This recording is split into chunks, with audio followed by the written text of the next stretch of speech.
Good morning everybody! Oh my God!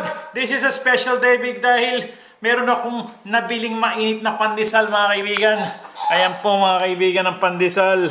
Sabi nga nila walang matigas na tinapay sa mainit na kape. Pero ako mga kaibigan hindi magkakape. Hindi magkakape sa umagang ito. Dahil ako isang tunay na lalaki.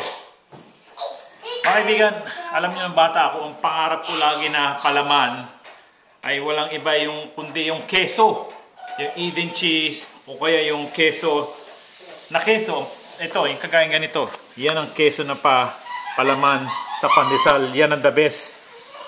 Ang mahal-mahal ng ganito kaya hindi natin ma-afford itong sa Pilipinas mga kaibigan. Tsatsaga tayo sa Star Margarine o Dairy Cream. Yan po mga kaibigan, titigan nyo. Titigan nyo ang pandesal na yan mga kaibigan. Atin pong i-slice ang pandesal. Yan po mga kaibigan. Tapos i-slice natin itong keso. Ito pong keso. I-slice natin mga kaibigan. Ayan po mga kaibigan. Hindi po natin kaya ang presyo nitong keso na to sa Pilipinas. Paminsan-minsan lang tayo kumakain ito. Minsan pagkabagong sweldo.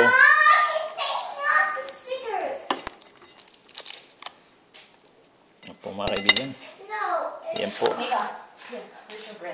Ayan po mga kaibigan. Ayan po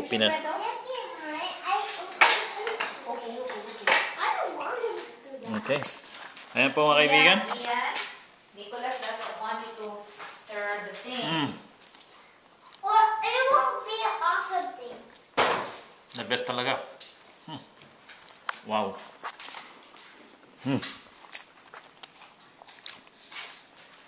Ang panula ko mga kaibigan, walang iba kundi ang San Miguel Beer. Mommy, take it off. Ayan po mga kaibigan. Yeah. Take it off. Breakfast of Champions. No, Mom. Hey, that's too bad. Hanggang dito lang mga kaibigan. Sana nagutom ko kayo. Yeah, I'll get you another bird. Look at that bread. I want three bread. Okay. Three bread, yeah. You want 3? Okay. Hey, I want 11. why you too noisy, huh? Hey. Duck, duck. You guys are too cute.